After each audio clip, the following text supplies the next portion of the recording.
একটা প্রশ্ন প্রায়ই আমাদের ভাবায়, তাই না? কেন কিছু মানুষ খুব সহজে সাফল্য পেয়ে যায় আর অন্যরা কঠোর পরিশ্রম করেও যেন পিছিয়ে থাকে? এটা একটা খুব সাধারণ প্রশ্ন। অনেকেই এর উত্তর হিসেবে ভাগ্য বা পরিস্থিতির কথা বলেন। এক্স্যাক্টলি। কিন্তু যদি বলি আসল কারণটা আমাদের নিজেদের মস্তিষ্কের ভেতরেই কোথাও লুকিয়ে আছে, তাহলে তো ব্যাপারটা আরও জটিল হয়ে যায়। আজ আমরা ঠিক এমনই একটা বই নিয়ে গভীরে যাব, যেটা একসময় সারা বিশ্বে বলা যায় একটা ঝড় তুলেছিল, রন্ডা বার্নের দ্য সিক্রেট। আচ্ছা। আমাদের আজকের আলোচনার মূল প্রশ্নটা হলো, এই যে আকর্ষণের নীতি, এটা কি সত্যিই মহাবিশ্বের কোনো গোপন নিয়ম, নাকি নাকি এটা আসলে আমাদের মনোবিজ্ঞানেরই একটা চতুর উপস্থাপনা? চলুন এর রহস্যটা একটু একটু করে খোলা যাক। নিশ্চয়ই। তাহলে কি এই রহস্য জানি এত আলোচনা? এর মূল ভিত্তি হল আকর্ষণের নীতি বা ল অফ অ্যাট্রাকশন।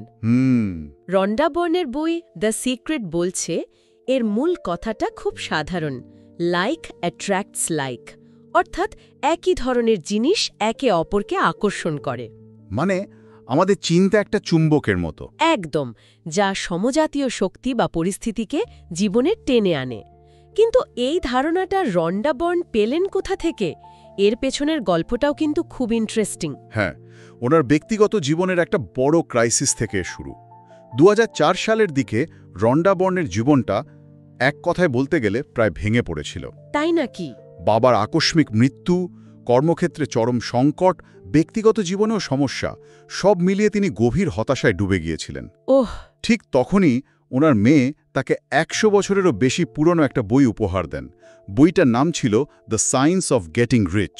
আর সেই পুরনো বইয়ের পাতা থেকেই উনি যেন একটা গুপ্তধনের সন্ধান পান। উনি আবিষ্কার করেন যে এই আকর্ষণের নীতি কোনো নতুন ধারণা নয়। ঠিক। প্লেটো থেকে শুরু করে বেথোভেন, আইনস্টাইন থেকে এডিসন, ইতিহাসের বহু সফল ব্যক্তি জেনে বা না জেনেই এই নীতি ব্যবহার করেছেন। এই আবিষ্কারে উনি এতটাই উদ্বেগজিত হয়ে যান যে সমসাময়িক সফল ব্যক্তিদের সাক্ষাৎকার নেওয়া শুরু করেন, আর দেখেন যে তারাও এই একই নীতি অনুসরণ করছেন। আর এই সব জ্ঞান একত্রিত করেই তিনি তৈরি করেন দ্য সিক্রেট। প্রথমে একটা ডকুমেন্টারি ফিল্ম আর তারপর বই। আচ্ছা, বইটিতে তো এই নীতিটাকে কাজে লাগানোর জন্য একটা প্রক্রিয়ার কথা বলা হয়েছে, তাই না? হ্যাঁ, একটা ত্রিস্তরীয় প্রক্রিয়া, অনেকটা মহাবিশ্বের কাছে কোনো কিছু অর্ডার দেওয়ার মতো। ধাপ 3টি হল চান, বিশ্বাস করুন এবং গ্রহণ করুন। শুনতে খুব সহজ মনে হলেও এর প্রত্যেকটা ধাপের পেছনে কিন্তু গভীর মনস্তাত্ত্বিক তাৎপর্য আছে। অবশ্যই। প্রথম ধাপটা হলো চান বা আস্ক। বইটার মতে মহাবিশ্বের কাছে অস্পষ্ট বার্তা পাঠালে চলবে না, বার্তা হতে হবে একদম পরিষ্কার। এটা খুব জরুরি। যেমন কোনো রেস্টুরেন্টে গিয়ে যদি বলা হয় কিছু একটা দিন, তাহলে তো ওয়েটার বিভ্রান্ত হবে। ঠিক, কিন্তু যদি নির্দিষ্ট করে বলা হয় আমার একটা চিকেন বিরিয়ানি লাগবে, তবেই সঠিক খাবারটা পাওয়া সম্ভব। জীবনের ক্ষেত্রেও নাকি চাওয়াটা এমনই সুস্পষ্ট হতে হবে। একদম। আমি সফল হতে চাই, এটা একটা খুবই অস্পষ্ট চাওয়া। এর বদলে লক্ষ্যটা হওয়া উচিত অনেক বেশি সুনির্দিষ্ট। যেমন একজন ছাত্র বা ছাত্রী যদি লক্ষ্য রাখে যে আমি আগামী যেই পরীক্ষায় 99.5% ওপরে স্কোর করে আইআইটি বোম্বেতে কম্পিউটার সায়েন্স নিয়ে পড়তে চাই। এক্স্যাক্টলি। তখন তার লক্ষ্যটা শুধু মহাবিশ্বের কাছে নয়, তার নিজের মস্তিষ্কের কাছেও অনেক বেশি পরিষ্কার হয়ে যায়। আর এই স্বচ্ছতাই হলো কর্মপন্থার প্রথম ধাপ। এরপর আসে দ্বিতীয় এবং আমার মতে সবচেয়ে চ্যালেঞ্জিং ধাপ, বিশ্বাস করুন বা বিলিভ। হ্যাঁ, এটাতেই বেশিরভাগ মানুষ আটকে যায়। বইটার মূল বক্তব্য হল, যা চাওয়া হয়েছে তা ইতোমধ্যেই পেয়ে যাওয়া গেছে, এই বিশ্বাসে পৌঁছতে হবে। শুধু মুখে বলা নয়, ভেতর থেকে সেই প্রাপ্তির অনুভূতিটা তৈরি করতে হবে। কিন্তু এটা কিভাবে সম্ভব? এখানেই মনোবিজ্ঞানের কিছু আকর্ষণীয় দিক সামনে আসে। এই বিশ্বাস করার ব্যাপারটা, মনোবিজ্ঞানের ভাষায় একে কগনিটিভ প্রাইমিংয়ের সাথে তুলনা করা যায়। আচ্ছা। যখন কেউ গভীরভাবে বিশ্বাস করে যে সে সফল হবে, তখন তার মস্তিষ্ক অবচেতনভাবে সেই সাফল্যের সাথে জড়িত সুযোগ, তথ্য বা ইঙ্গিতগুলোকে ফিল্টার করে সামনে নিয়ে আসে। তার মানে আমাদের মস্তিষ্কই আমাদের সাহায্য করে। হ্যাঁ, আমাদের মস্তিষ্কের রেটিকুলার অ্যাক্টিভেটিং সিস্টেম বা আরএএস নামে একটা অংশ আছে। এর কাজ হলো কোটি কোটি তথ্যের মধ্য থেকে আমাদের জন্য জরুরি তথ্যগুলোকে ছেঁকে বের করা। বাহ। যখন কোনো লক্ষ্য বা বিশ্বাস মনের গভীরে গেঁথে যায়, আরএএস সেই সম্পর্কিত বিষয়গুলোর প্রতি আমাদের মনোযোগ বাড়িয়ে দেয়। সুতরাং এটাকে শুধু মহাজাগতিক আকর্ষণ না বলে আমাদের মস্তিষ্কেরই একটা অসাধারণ ফিল্টারিং ক্ষমতা হিসাবেও দেখা যেতে পারে। এটা তো দারুণ এক ব্যাখ্যা। তার মানে বিরাট কোহলি বা এমএস ধোনি যখন মাঠে নামেন, তাদের জেতার বিশ্বাসটা শুধু মানসিক শক্তি যোগায় না, বরং মাঠের ছোট ছোট সুযোগগুলোকে কাজে লাগানোর জন্য তাদের মস্তিষ্ককে আরও সজাগ করে তোলে। আর তাদের শারীরিক ভাষাতেও সেই বিশ্বাসটা ফুটে ওঠে। কিন্তু যদি মনে সন্দেহ আসে, যেমন এটা কি আদৌ সম্ভব, এই ধরনের চিন্তা কি পুরো প্রক্রিয়াটাকেই নষ্ট করে দেয় না? অবশ্যই। বইটির ভাষায় সন্দেহ বা সংশয় মহাবিশ্বের কাছে মিশ্র সংকেত পাঠায়। আর মনস্তাত্ত্বিকভাবে দেখলে সন্দেহ আমাদের মস্তিষ্কের আরএএসকে বিভ্রান্ত করে। মস্তিষ্ক তখন বুঝতে পারে না কোন তথ্যে অগ্রাধিকার দেবে, সাফল্যের সম্ভাবনায় নাকি ব্যর্থতার আশঙ্কায়। ফলে আমাদের পদক্ষেপগুলো দ্বিধাগ্রস্ত হয়ে পড়ে। একদম। এ কারণেই বইটিতে অনুভূতির ওপর এত জোর দেওয়া হয়েছে। কারণ আমাদের মস্তিষ্ক কল্পনা এবং বাস্তবের মধ্যে অনুভূতির স্তরে খুব বেশি পার্থক্য করতে পারে না। আর তৃতীয় ধাপ হল গ্রহণ করুন বা রিসিভ। এর মানে কি শুধু হাত গুটিয়ে বসে থাকা আর সুযোগ আসার অপেক্ষা করা? একেবারেই না, বরং এটা সবচেয়ে সক্রিয় পর্যায়গুলোর একটা। তাই গ্রহণ করার জন্য প্রস্তুত থাকা মানে হল ইতিবাচক মানসিকতা নিয়ে নিজের দক্ষতা বাড়ানো, সুযোগের দিকে নজর রাখা এবং সঠিক সময়ে সঠিক পদক্ষেপ নেয়া। মানে বিশ্বাস আর কর্মের মধ্যে এটা একটা সেতুর মতো কাজ করে। ঠিক, যখন মানসিক অবস্থা ইতিবাচক থাকে তখন কাকতালীয় বলে মনে হওয়া অনেক ঘটনা ঘটতে শুরু করে, যা আসলে হয়তো আমাদের পরিবর্তিত দৃষ্টিভঙ্গিরই ফল। একটা উদাহরণ দেওয়া যায়? ধরুন, মুম্বাইয়ের লোকাল ট্রেনে যাতায়াতকারী একজন কর্মী শুধু ভালো চাকরির স্বপ্ন না দেখে নিজের কমিউনিকেশন স্কিল উন্নত করার জন্য একটা অনলাইন কোর্স শুরু করলেন। আচ্ছা। এই নতুন আত্মবিশ্বাস নিয়ে তিনি হয়তো পাশের সহযাত্রীর সাথে এমনভাবে কথা বললেন যা আগে কখনো বলেননি, এবং দেখা গেল সেই সহযাত্রী তাকে একটা ভালো চাকরির সন্ধান দিলেন। বাহ! এখানে বিশ্বাস তাকে মানসিক শক্তি জুগিয়েছে আর কর্ম তাকে সুযোগের কাছে পৌঁছে দিয়েছে। একদম। কিন্তু একটা বড় প্রশ্ন থেকেই যায়। সারা দিনে আমাদের মনে হাজারো চিন্তা আসে, যার মধ্যে নেতিবাচক চিন্তার সংখ্যাও তো কম নয়। অফিসের চাপ, ইএমআই এর চিন্তা বা সম্পর্কের টানাপোড়েন, এগুলো তো বাস্তব। এটা একটা খুব গুরুত্বপূর্ণ প্রশ্ন। বইটির তত্ত্ব অনুযায়ী আমরা কি তাহলে নিজেদের জীবনে খারাপ জিনিসও আকর্ষণ করছি? এটি দ্য সিক্রেটের সবচেয়ে বিতর্কিত এবং সমালোচিত দিকগুলোর একটা। বইটির মতে আকর্ষণের নীতি ভালো বা খারাপ বিচার করে না। মানে যে বিষয়েই আবেগ এবং মনোযোগ দেওয়া হবে সেটাই জীবনে আসবে। হ্যাঁ, আর এই ধারণাটি অনেক সময় এক ধরনের টক্সিক পজিটিভিটির জন্ম দিতে পারে। ঠিক এই পয়েন্টটাতেই আমি আসছিলাম। এই নীতি কি তাহলে এক ধরনের ভিকটিম ব্লেমিংকে প্রশ্রয় দেয়? মানে কেউ যদি তার বাস্তব সমস্যা যেমন দারিদ্র্য বা অসুস্থতা নিয়ে চিন্তিত থাকে, তাহলে বইটির মতে সে নিজেই সেই নেতিবাচকতাকে আকর্ষণ করছে।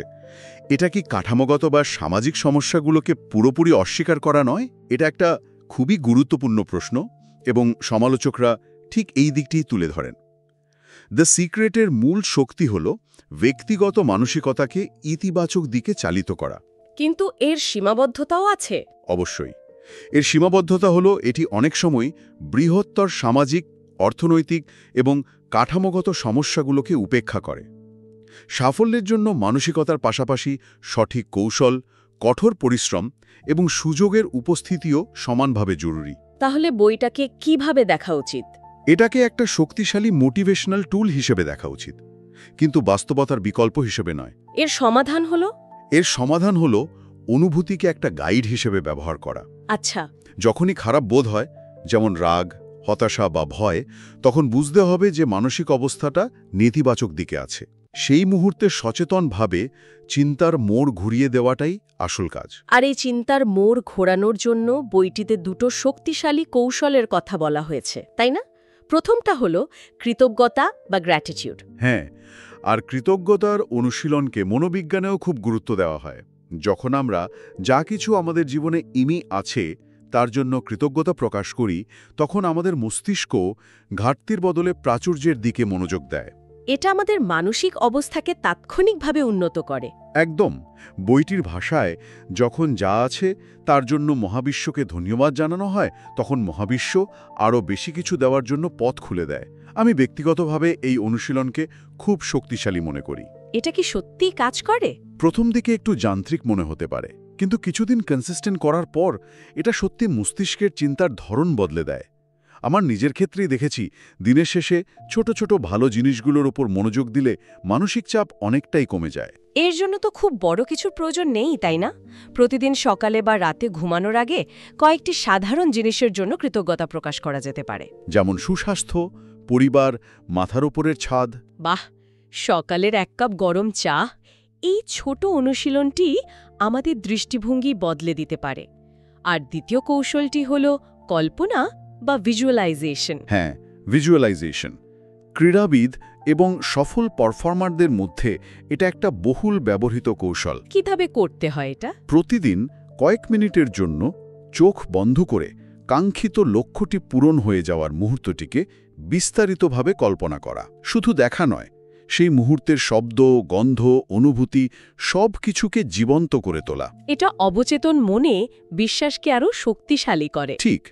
অনেকে একে ভিশন বোর্ড তৈরির মাধ্যমেও করে থাকেন, যেখানে স্বপ্নের ছবি লাগিয়ে রাখা হয়। বারবার সেই ছবিগুলো দেখলে অবচেতন মনে সেই বিশ্বাসটা আরও গভীর হয়। যেমন বলিউডের অনেক অভিনেতার প্রত্যাবর্তনের গল্প আমরা শুনেছি। ব্যর্থতার পর তারা হয়তো নিজেকে আবার সিনেমার পোস্টারে, অ্যাওয়ার্ড অনুষ্ঠানে কল্পনা করেছেন এবং সেই বিশ্বাস নিয়েই কাজ করে গেছেন। আর এই মানসিক শক্তি তাদের সফলতার পথে ফিরিয়ে এনেছে। আর এই নীতিগুলো শুধু অর্থ বা কেরিয়ারের ক্ষেত্রেই সীমাবদ্ধ নয়। একদমই তাই। বইটিতে স্বাস্থ্য এবং সম্পর্কের ক্ষেত্রেও এর প্রয়োগের কথা বলা হয়েছে। স্বাস্থ্যের ক্ষেত্রে অসুস্থতা নিয়ে ক্রমাগত চিন্তা না করে নিজেকে একজন সুস্থ ও প্রাণবন্ত মানুষ হিসাবে কল্পনা করা। আর সম্পর্কের ক্ষেত্রে অন্যের দোষ খোঁজার পরিবর্তে তাদের ভালো গুণগুলোর ওপর মনোযোগ দেওয়া। আমরা অন্যের মধ্যে যা দেখি তা অনেক সময় আমাদের নিজেদের দৃষ্টিভঙ্গিরই প্রতিফলন। তাহলে আমাদের এই গভীর আলোচনার শেষে মূল বার্তাটা কি দাঁড়ালো? দ্য সিক্রেট আসলে আমাদের ভেতরের শক্তিকে জাগ্রত করার একটা দর্শন। এর মূল কথা হল আমাদের চিন্তা এবং অনুভূতি আমাদের বাস্তবতাকে তৈরি করার ক্ষমতা রাখে। শুরুতে বলা সেই অদৃশ্য শিকলটি হল আমাদের নিজেদের নেতিবাচক মানসিকতা। আর সেই শিকল ভাঙার চাবিও আমাদের হাতেই রয়েছে। সব মিলিয়ে দেখলে এই নীতিটি কোনো জাদু নয়। না, এটা প্রকৃতির একটা নিয়ম। ঠিক যেমন মাধ্যাকর্ষণ, এটা বিশ্বাস করা বা না করার উপর এর কার্যকারিতা নির্ভর করে না। এটা সবসময় কাজ করে চলেছে। মূল বিষয়টি হল একে সচেতনভাবে ইতিবাচক দিকে ব্যবহার করা। তাহলে শুরু করার জন্য কি করা যেতে পারে? একটা সহজ 3 স্টেপ স্টার্টার প্ল্যান অনুসরণ করা যেতে পারে। 1. আজ রাতে একটা স্পষ্ট পরিমাপযোগ্য লক্ষ্য ডায়েরিতে লেখা যেতে পারে। 2. কাল সকালে ঘুম থেকে উঠে 5 মিনিট সময় নিয়ে সেই লক্ষ্য পূরণের আনন্দটা অনুভব করার চেষ্টা করা যেতে পারে। আর 3. কাল রাতে ঘুমানোর আগে অন্তত 3টি জিনিসের জন্য মন থেকে কৃতজ্ঞতা প্রকাশ করা। এই ছোট পদক্ষেপগুলোই হয়তো বড় পরিবর্তনের সূচনা করতে পারে। আমাদের আজকের আলোচনা যদি কারো চিন্তাভাবনাকে একটুও প্রভাবিত করে, তাহলে আমাদের জানাতে পারেন। জীবনে কি এমন কোনো ঘটনা ঘটেছে যেখানে মনে হয়েছে চিন্তাই বাস্তবকে রূপ দিয়েছে? সেই অভিজ্ঞতা শুনতে আমরা আগ্রহী। আর এখনই 1 মিনিটের মধ্যে কমেন্টে জানান দ্য সিক্রেটের নীতি ব্যবহার করে প্রথম কোন জিনিসটি জীবনে আকর্ষণ করতে চাওয়া যায়। এই ভিডিওটি দেখার জন্য আপনাকে অসংখ্য ধন্যবাদ। এরকম আরও ভিডিও পেতে আমাদের চ্যানেলটি সাবস্ক্রাইব করতে ভুলবেন না।